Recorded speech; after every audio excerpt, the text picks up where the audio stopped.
프랑스 작가 뒤마라는 사람이 있습니다. 그가 쓴 소설 중에 삼총사라는 작품이 있습니다. 워낙 유명한 작품이죠.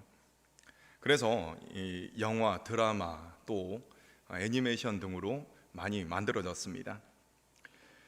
이 삼총사라는 작품은 주인공인 달타냥, 그리고 삼총사인 아토스, 프로토스, 아라미스, 이 삼총사가 이제 똘똘 뭉쳐가지고 삐뚤어진 권력에 대항하는 그런 이야기입니다.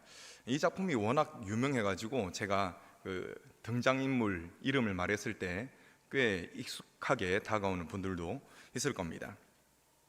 이들은 훌륭한 팀을 이루고 또 여러 가지 일들을 풀어나갑니다. 손발이 잘 맞기 때문에 이 팀은 훌륭한 팀이다, 이렇게 말할 수가 있습니다. 그런데 오늘 말씀을 보니까 이들이 보였던 팀워크와는 비교할 수 없을 정도로 더 훌륭한 팀워크를 보이는 삼총사가 등장합니다. 그렇다면 이들이 누구겠습니까? 이 삼총사 중에 첫 번째는 디도입니다. 이 디도에 대한 기록이 본문에 있기 때문에 디도에 대해서는 조금 더 구체적으로 살펴보겠습니다. 16절을 보시면은 이 사도 바울이 디도를 거론하는 것을 볼 수가 있습니다. 디도의 마음에 간절함이 있었다라고 했습니다. 이 간절함은 바울이 가졌던 이 간절함과 같은 것이었습니다. 바울은 고린도 교회의 성도들이 하나님의 일에 동참하는 것을 간절히 원했습니다. 그 당시 유대 땅에 심각한 기근이 있었습니다. 그렇기 때문에 이 예루살렘 성도들의 삶이 피폐해졌습니다. 그래서 바울은 예루살렘 성도들을 돕기 위한 연보를 모았습니다. 그래서 이 연보를 위해서 각 교회에 요청을 했습니다. 그런데 고린도 교회의 성도들은 연보를 하려고 이 자세는 잡았습니다. 시작하려고 했습니다. 이 시작하려고 했던 것이 너무나 뜨거웠기 때문에 다른 교회에 아주 좋은 영향을 미칠 정도로 그런 뜨거운 모습을 보였습니다. 그런데 바울에 대한 선동, 안 좋은 소문을 퍼뜨리는 이 선동에 휩쓸렸기 때문에 정작 실질적으로 연보는 하지 않고 있었습니다. 바울에게는 이들 고린도 성도들이 그들이 시작하려 했던 이 연보에 실질적으로 동참해 주기를 원하는 그런 마음, 그런 간절한 마음이 있었던 것입니다. 16절은 이러한 간절한 마음이 디도에게도 있었다, 이렇게 이야기하고 있습니다. 그래서 디도는 고린도 교회가 연보에 동참하도록 동기부여를 하는 그런 일을 맡게 됩니다. 여러분, 그런데 이것이 쉬운 일이 아닙니다. 결코 쉽지 않습니다. 왜냐하면 먼저는 고린도 교회의 성도들, 그들의 삶이 넉넉한 편이 아니기 때문에 그렇습니다. 그리고 고린도 교회에서는 한마디로 표현하자면 피바람이 한바탕 불었지 않습니까? 그렇기 때문에 분위기가 그렇게 좋은 편도 아니었습니다. 안 좋은 분위기 속에서 돈을 내라는 것이죠. 그러니까 이 어찌 쉬운 일이겠습니까? 디도는 이처럼 어려운 일을 맡는 것, 그것을 억지로 맡은 것이 아니라 자원했다라고 오늘 말씀은 이야기하고 있습니다. 안 그래도 앞으로 나가고 싶었는데 바울이 등을 떠밀어준 그런 셈이었습니다. 자, 첫 번째는 디도라는 인물이 있습니다. 두 번째 인물은 18절에 등장합니다. 우리 18절 말씀 여러분 읽어주시겠습니다. 18절 시작.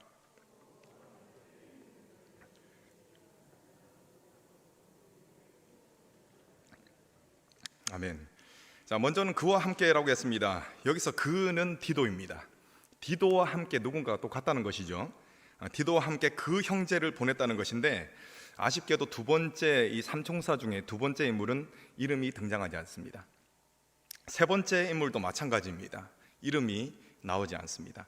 자, 세 번째 인물은 22절에 나오는데 22절 함께 읽겠습니다. 22절 시작. 또 그들과 함께 우리의 한 형제를 보내었노니 우리는 그가 여러 가지 일에 간절한 것을 여러 번 확인하였거니와 이제 그가 너희를 크게 믿음으로 더욱 간절하니라. 아멘. 자, 여러분, 여기서 그들은 디도와 함께 18절에서 거론되었던 그 형제입니다. 디도 그 형제, 이 두 사람이 그들입니다. 이 두 명에 더해서 한 형제를 더 보낸다라고 했습니다. 자, 이와 같이 두 명의 한 사람이 더해지니까 세 명이 되는 것이죠. 그래서 제가 삼총사라고 표현을 했습니다. 여러분, 한두 명이 모은 금액은 얼마 되지 않습니다. 그런데 교회의 많은 성도들이 또 여러 교회에서 모은 이 금액은 상당할 것입니다. 그렇기 때문에 이 금액을 아무나에게 맡길 수가 없는 것이죠. 신뢰할 만한 사람에게 맡겨야 하는 것입니다. 여러분, 그렇기 때문에 이 신뢰할 만한 사람으로 선출된 사람들, 그 사람이 누구냐? 바로 이 삼총사인 것입니다. 그렇기 때문에 이들 삼총사는 믿을 만한 사람, 여러 교회로부터 검증된 사람, 그러니까 진짜 백이 그리스도인이다 라고 또 말할 수가 있을 것입니다. 이들과 바울에게는 진짜 그리스도인, 참 그리스도인이라는 증거가 있었습니다. 그 증거들이 오늘 말씀에 나옵니다. 오늘은 참 그리스도인이 갖게 되는 이 증거, 이 특성이 무엇인지 그것을 함께 살펴보시겠습니다. 자, 첫 번째는 참 그리스도인은 복음으로 칭찬을 받는다는 것입니다. 우리 18절 말씀 여러분이 읽어주시겠습니다. 18절 시작.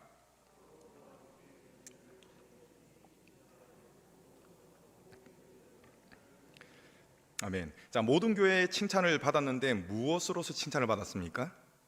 네, 복음으로서 칭찬을 받았다고 했습니다. 복음으로 칭찬을 받았다는 것은 그가 복음을 전하는 일에 최선을 다했다는 것입니다. 그리고 이 형제는 바울의 전도팀이 사역을 할 때 그야말로 최선을 다해서 도왔습니다. 많은 사람들은 자신이 영광 받기 위해서 일을 합니다. 열심히 하는 것도 인정받기 위해서 하는 경향이 있습니다. 그렇기 때문에 누군가 알아주지 않고 또 인정받지 못하면은 상처를 받기도 하는 것이죠. 그런데 여러분, 이 형제는 그렇지 않았습니다. 이 형제의 최고의 가치는 복음 자체가 되시는 예수 그리스도를 전하는 일이었습니다. 자신은 낮아지고 그리스도가 높아지는 것을 기뻐하는 이 세례 요한의 마음가짐, 그 마음가짐이 이 형제에게 있었던 것이죠. 그렇기 때문에 그는 묵묵하게 자신에게 맡겨진 이 사역을 감당할 수가 있었던 것입니다. 여러분, 모든 것은 드러나게 되어 있습니다. 우리 주님께서 왼손이 하는 일, 오른손이 하는 일을 왼손이 모르게 하라고 말씀을 하셨지만 결국은 그 일들도 다 드러나게 되어 있습니다. 그러니까 가짜, 척하는데 열어보니까 가짜인 것, 그것도 드러나게 되는 것이고 또 진짜 배기도 드러나게 되는 것입니다. 교회의 많은 성도들이 이 형제의 한결같은 성실한 모습을 봤습니다. 보고 싶어서 그런 것이 아니라 그 형제가 그렇게 계속 살아가는 겁니다. 쭉 성실하게, 신실하게 살아가는 것입니다. 그러니까 많은 성도들의 눈에 드러나게 된 것입니다. 그러니까 이 성도들이 그 형제를 향해서 무엇을 하겠습니까? 칭찬을 하게 되는 것이죠. 이 사람은 거짓이 없고 많은 돈을 맡길 만큼 믿을 만한 사람이다 라는 인정을 받게 되었던 것입니다. 여러분, 이 사람은 인정받기 위해서 노력한 것이 아닙니다. 인정받는 것이 목적이 아니었다는 것입니다. 다만 그는 예수 그리스도에게 충성된 신실한 복음의 일꾼이었습니다. 그리고 교회가 그의 신실함을 발견하고서는 그에게 거액의 연보 사역, 이 사역을 맡겼던 것입니다. 여러분들은 무엇을 최고의 가치로 여기며 살아가고 계십니까? 안 그런 척하지만 정말 많은 사람들이 자신이 높임받는 것을 최고의 가치로 여기면서 살아가고 있습니다. 요즘은 특별히 그게 더 심해지는 것 같습니다. SNS에서 막 이야기하는 거, 그거 무엇입니까? 내가 이렇게 잘 나간다, 내가 잘났다라는 것, 그것을 드러내는 것입니다. 자, 그래서 자신이 한 일과 다른 사람이 한 일을 비교하기도 하고 자신이 가진 것과 다른 사람이 가진 것을 비교하기도 하는 것입니다. 또 신앙생활을 이야기를 하자면은 어떻게 합니까? 한때는 뜨거웠다가 또 한순간에 차갑게 식어버리는 그런 마치 널뛰기를 하는 듯한 교회 생활을 하게 되는 것입니다. 그런데 복음을 최고의 가치로 삼고 살아가는 자는 한결같습니다.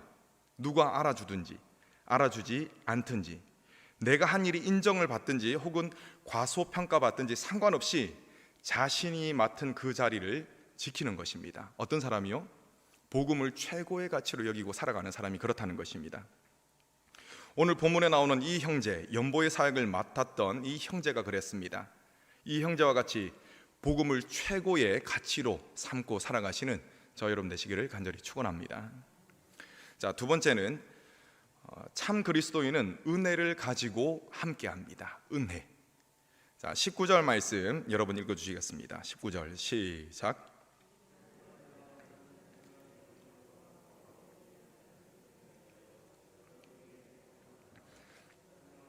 은혜의 일로 우리와 동행하는 자라. 아멘. 19절 뒷부분에 은혜의 일로 우리와 동행하는 자라라고 했습니다. 그렇다면 여러분, 은혜의 일, 여기서 말씀하고 있는 은혜의 일은 어떤 것일까요? 여러분, 십자가에 대해서 한번 생각해 보시겠습니다. 십자가 다른 이야기할 거리들이 굉장히 많지만 십자가의 모양새, 이 모양에 대해서 한번 생각해 보시겠습니다. 여러분, 아라비아 숫자와 같이 세로로 쫙 그어진 이 선을 십자가라고 말을 할 수가 있겠습니까? 없는 것입니다. 또 한자의 한일자와 같이 이 가로로 쭉 그어진 선을 십자가라고 말할 수가 있겠습니까? 이 역시 그럴 수가 없는 것입니다. 세로의 선과 가로의 선이 함께 존재해야 비로소 십자가가 되는 것입니다. 은혜의 일도 마찬가지입니다.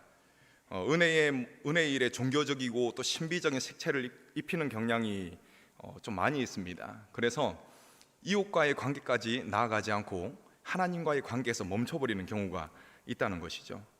좀 극단적이지만 제가 두 가지 예시를 들어보겠습니다. 자, 첫 번째, 다른 이들과 잘 다투는 기도대장. 안 어울리시죠? 정말 안 어울립니다. 그런데 여러분, 어울리지 않지만 이런 사람이 과연 없을까요? 자, 두 번째, 다른 사람들의 결점을 잘 찾아내서 잘 발견하고 지적 잘하는 성경 통독 대장. 과연 없을까요? 이상하지만 그런 사람들이 있습니다, 여러분. 스스로는 하나님과의 관계가 친밀하다라는 생각을 하겠지만 정작 이웃과의 관계는 어떻습니까? 엉망인 것이죠. 그렇기 때문에 하나님과의 관계가 좋다라고 하는 것은 결국 본인만의 착각으로 드러나게 되는 것입니다. 여러분, 기억하시기 바랍니다. 이 가로줄과 세로줄이 함께 존재해야 십자가가 되듯이 하나님과의 친밀함은 반드시 이웃과의 관계 속에서도 나타나게 되어 있습니다. 이제 은혜의 일에 대해서 말씀드릴 시간이 왔습니다. 바울이 말하는 은혜의 일은 바로 이웃을 돕는 일입니다. 연보를 하는 일, 그것을 은혜의 일이라고 표현한 것입니다. 연보를 하여서 다른 일을 돕는 일, 그 일을 했을 때 그 일을 통해서 누구에게 영광을 돌립니까? 하나님께 영광을 돌리게 된다는 것입니다. 그리고 이 은혜의 일이 바로 우리의 간절한 원하는 일이라는 것이죠. 그것을 이야기하고 있습니다. 참 그리스도인에게는 이처럼 다른 이들을 유익하게 만드는 은혜의 일이 반드시 따라오게 된다는 것입니다. 자, 여러분들의 삶 속에는 어떤 일들이 있습니까? 은혜를 가지고 나가서 위로하고 격려하는 그런 일들이 있습니까? 아니면 수군대며 남을 깎아내리는 일들이 있습니까? 은혜를 가지고 함께 나아가셔서 그래서 다른 사람들을 세워주시는 그런 저와 여러분들 되시기를 간절히 축원합니다. 자, 세 번째는 참 그리스도인은 신중하다는 것입니다. 자, 20절, 21절 말씀 여러분 읽어주시겠습니다. 20절 시작.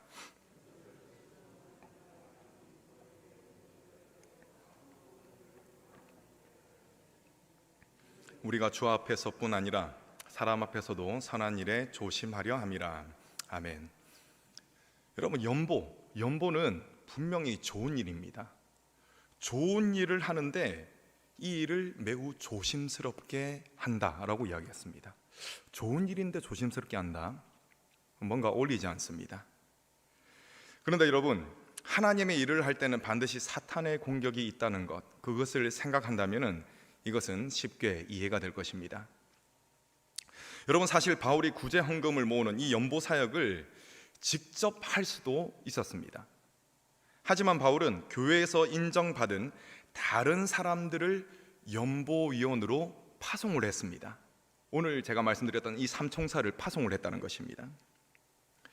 여러분, 바울은 개인적인 욕심에 이끌려서 살아갔던 사람이 아닙니다.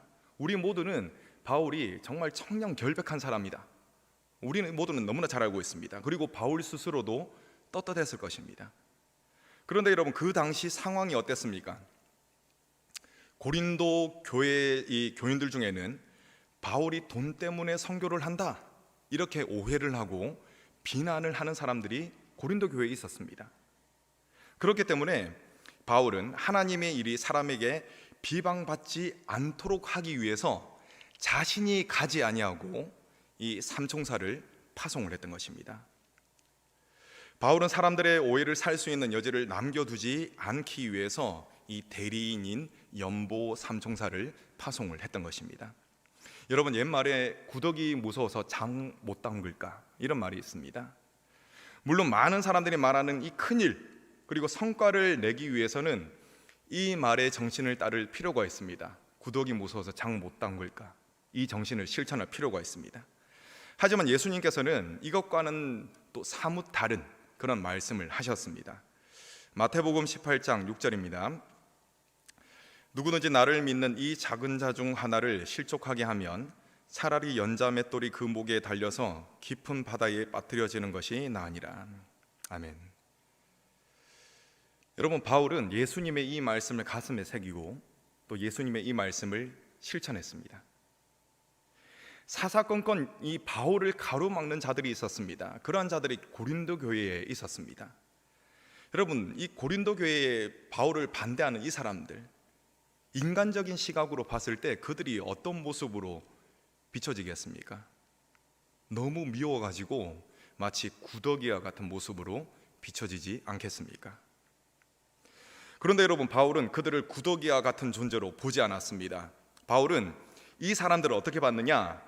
예수님을 믿는 작은 자 중 하나로 본 것입니다. 그렇기 때문에 마땅히 해야 할 좋은 일을 함에 있어서도 조금 더 투명하게 하기 위해서 신중에 신중을 기했던 것입니다. 여러분들에게는 이처럼 이웃의 영혼을 살펴보는 신중함이 있으십니까? 여러분은 일 중심의 관계를 맺으십니까? 아니면은 사람 중심의 관계를 맺으십니까? 만약에 일 중심의 관계를 맺으려 한다면은 나를 통해서 실족하는 자들이 생겨나게 될 것입니다. 하지만 영혼을 먼저 생각하는 사람 중심의 관계를 맺게 된다면은 그의 영혼을 절망의 구렁텅이에서 꺼내주는 그런 살리는 일을 하게 될 것입니다. 영혼들을 생각하시고 매사에 신중을 기하시는 저 여러분 되시기를 간절히 축원합니다. 자, 마지막으로 네 번째, 참 그리스도인에게는 열심이 있습니다. 자, 16절 말씀 여러분 읽어주시겠습니다. 16절 시작.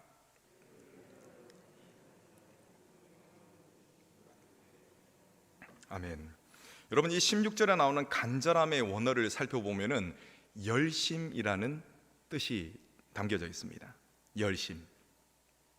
이는 진짜배기 그리스도인인 디도에게 있었던 간절함, 그것이 곧 열심이었다라는 것, 그것을 뜻합니다. 여러분, 디도가 무엇을 하기 위해서 마음이 간절해졌습니까? 무엇을 하기 위해서? 고린도 성도들을 돌보려는 생각, 그 생각으로 마음이 간절해졌던 것입니다. 또 그들을 하나님의 일에 동참시키기 원하는 마음으로 열심을 내었던 것입니다. 이러한 열심은 너무나 귀중한 것입니다. 그렇기 때문에 바울은 어떤 고백을 하고 있습니까? 자신에게 있는 이 열심을 디도에게 주신 하나님께 감사를 드리고 있는 것입니다. 왜? 이 열심이 너무나 귀중한 것이기 때문에. 이러한 열심은 디도에게만 있었던 것이 아닙니다. 이 열심은 연보 삼총사 중 다른 사람들에게도 이 똑같은 열심이 있었습니다. 자, 한번 살펴보시겠습니다. 22절 말씀, 22절 여러분 읽어주시겠습니다. 시작.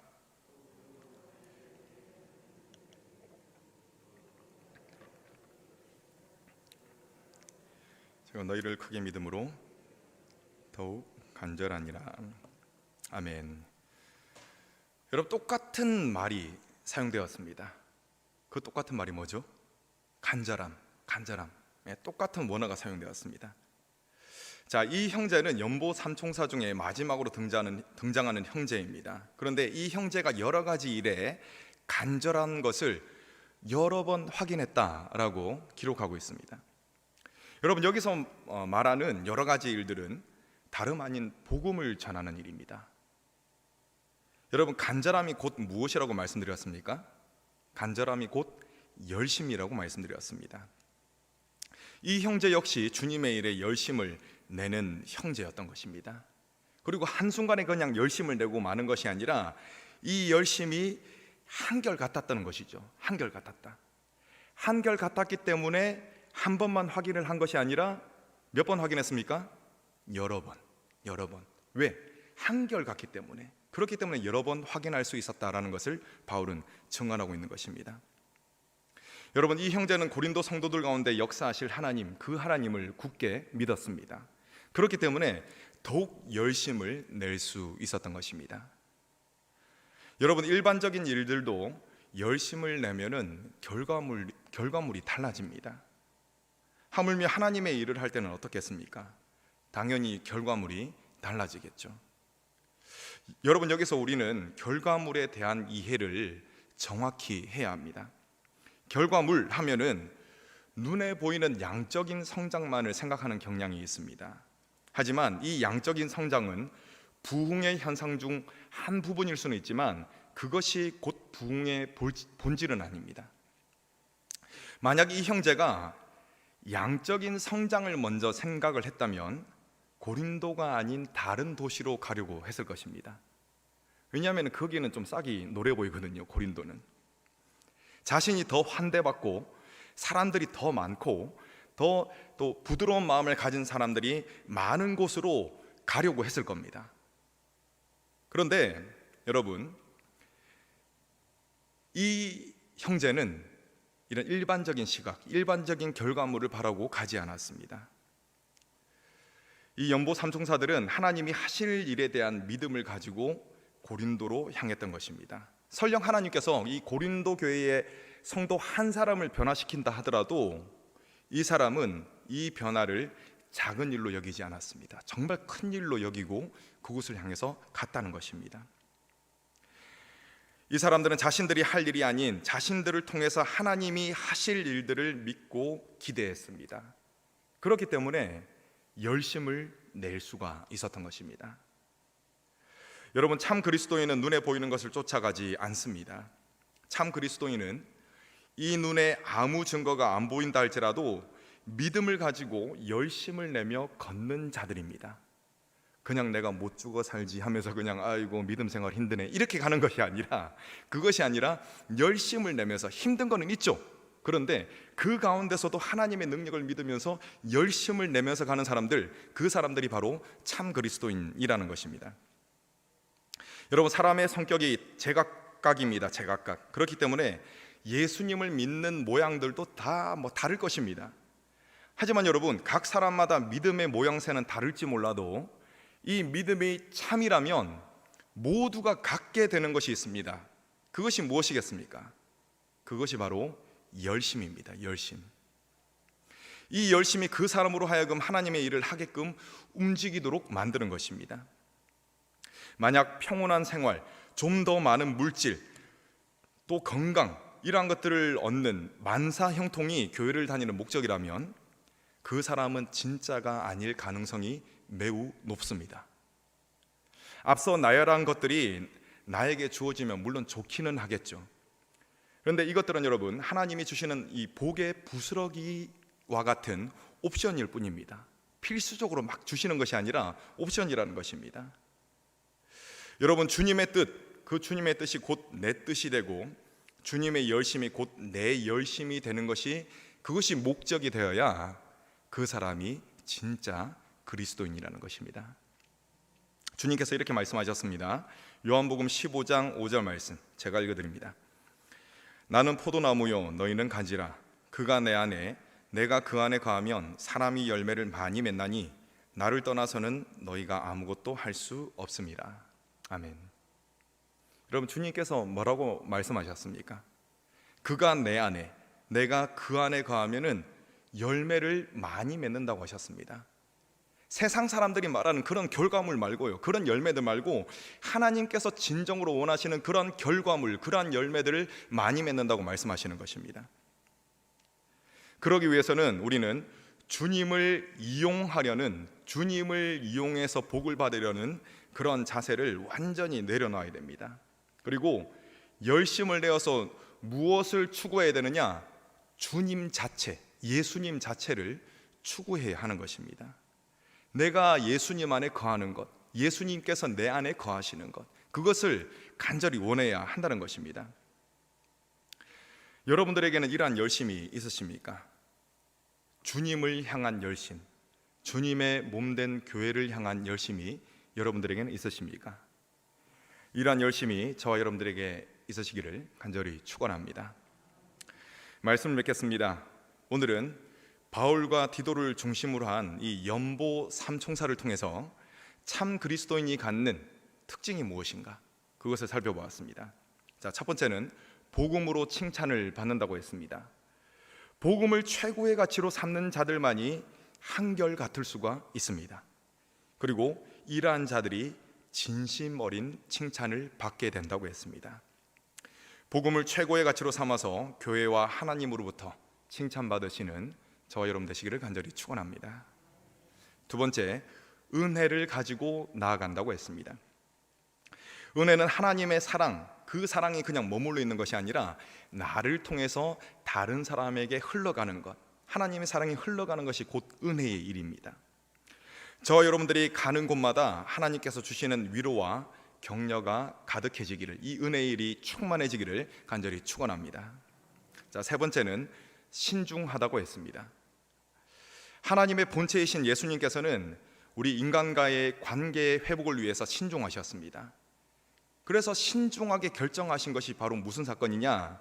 바로 예수 그리스도의 십자가 사건입니다. 여러분, 신중하다는 것은 나보다 남을 먼저 생각하는 것입니다. 하나님께서 하나님 자신을 먼저 생각하셨다면 하늘 보좌를 버리지 않으셨을 것입니다. 그러나 우리를 먼저 생각하셨기 때문에 그 보좌를 버리시고 내려오셨던 것입니다. 여러분, 다시 말씀드리지만 신중하다는 것은 나보다 남을 먼저 생각하는 것입니다. 바울은 고린도 교회에 실족하는 이가 한 사람이라도 생길까 봐 조심스러웠습니다. 그래서 실족하는 이가 생기는 것을 미연에 막기 위해서 연보 삼총사들을 파송했던 것입니다. 한 사람의 영혼이 우선이라는 생각으로 매사에 신중을 기하시는 저와 여러분 되시기를 간절히 축원합니다. 네 번째로, 열심이 있다고 했습니다. 여러분, 이 열심은 스스로 만들어내는 그런 열심이 아니라 하나님과 하나님께서 하실 일에 대한 믿음으로 인해서 생기게 되는 그러한 열심입니다. 이러한 열심이 있을 때 비로소 주님과 주님의 몸된 교회를 위해서 실질적으로 움직이게 되는 것입니다. 그리고 이 열심이 있을 때 맡겨주신 일을 포기하지 않고 끝까지 감당할 수가 있는 것입니다. 저와 여러분이 이러한 열심이 있는 참 그리스도인 되시기를 간절히 축원합니다. 아멘. 기도하겠습니다.